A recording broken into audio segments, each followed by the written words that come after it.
నమస్కారం. నా పేరు కేతిరెడ్డి జగదీశ్వర్ రెడ్డి.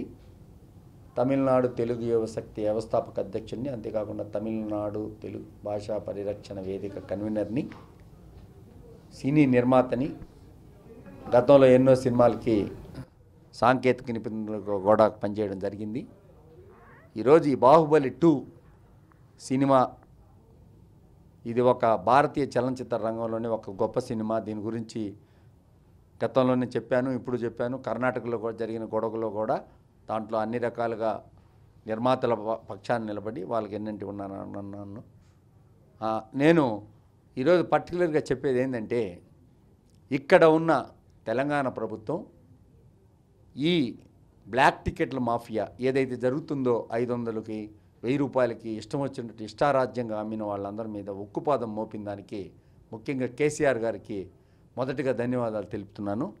ఆంధ్ర రాష్ట్రంలో కూడా అదేవిధంగా చంద్రబాబు నాయుడు గారు కూడా స్పందించి, మీరు ఆల్రెడీ రేట్లు ఎక్కువ పెంచి జీవో ఒకటి ఇష్యూ చేస్తున్నారు కాబట్టి అక్కడ దానికి డబల్ అమ్ముతున్నారు పరిస్థితి. ఎందుకంటే రేపు ఆదివారం రేపు ఇచ్చలవిడి రెచ్చిపోతారు కాబట్టి ఈరోజు రేపు అన్ని రకాలుగా కూడా చర్యలు తీసుకొని అధికారులను పెట్టి రెవెన్యూ అధికారుల సమక్షంలో టికెట్లు అమ్మేటట్టు చేయవలసిన బాధ్యత ప్రభుత్వాలకు ఉంది.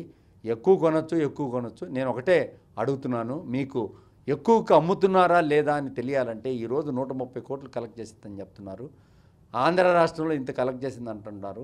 ఆంధ్ర రాష్ట్రంలో చూసిన జనం ఎంత, డివైడెడ్ బై దట్ వేస్తే ఎలాగా అనేది తెలుస్తుంది.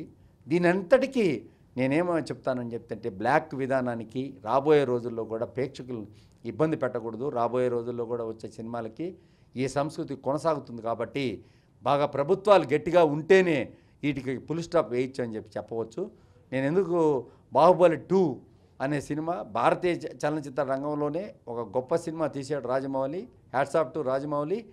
కాకపోతే ఈ విధానం వల్ల, ఈ బ్లాక్ మార్కెట్ టికెట్ విధానం వల్ల సగటు ప్రేక్షకుడు సినిమా చూద్దామనుకున్న సగటు ప్రేక్షకుడు కోరిక నెరవేరటం లేదు. ఎవరో వస్తున్నారు, ఇంట్రెస్ట్ ఉన్న వాళ్ళు వస్తున్నారు.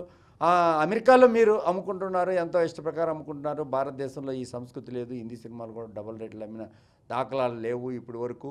డబల్ రేట్లు, త్రిబుల్ రేట్లు 3000 4000 అమ్మి నిన్నంతా కూడా ఎక్కువ రేట్లకు అమ్మి ఒక టార్గెట్ మైండెడ్గా కార్పొరేట్ కల్చర్ని సినిమా పరిశ్రమలో తీసుకురాకుండా ఉండాలని నేను కోరుతున్నాను. ఇది ప్రేక్షకుడు సినిమా థియేటర్కి వచ్చే విధంగా ఆ సంస్కృతి గతంలో నుంచి ఉంది కాబట్టి వేరే సాధనం వినోదం సంబంధించిన వేరే యొక్క వ్యవహారాలు లేవు కాబట్టి సినిమా అనేది వారి జీవితాంతం చూస్తుంటారు కాబట్టి వారు సినిమా థియేటర్లకు దూరం అయ్యే రకంగా ఈ మాఫియా చేయకూడదని వాళ్ళందరినీ నేను హెచ్చరించేది ఏంటంటే, ఇక ఎప్పటికి కూడా మీరు లోపల అమ్మే వస్తువులు కానీ అన్నీ కూడా సగటు ధరలకు అమ్మాలి. మీరేదో సినిమా వచ్చేసింది అయిపోయింది, దీంట్లో క్యాంటీన్లలో రేట్లు ఎక్కువ అమ్ముదాం, ఇవి అమ్ముదాం అనే కల్చర్కి దూరంగా ఉండాలి. అదే తమిళనాడు రాష్ట్రంలో అలా ఎలాంటి పరిణామాలు లేవు, ఎక్కడా లేవు, ఏ రాష్ట్రంలో లేవు. ఈ రాష్ట్రంలో మాత్రం ఇచ్చలవిడిగా ఇష్ట ప్రకారం రేట్లు అమ్ముకొని క్యాంటీన్ల ద్వారా వాటి ద్వారా చేసుకుంటున్న పరిస్థితి ఉంది. కాబట్టి ఇక్కడున్న ప్రభుత్వం దీనిపైన కమిటీ ఒకటి వేసి వెంటనే తగిన విధంగా ఈ మాఫియాపై చర్యలు తీసుకునే విధంగా వీరికి అడ్డుకట్ట వేయాలని నేను కోరుతున్నాను. నమస్కారం.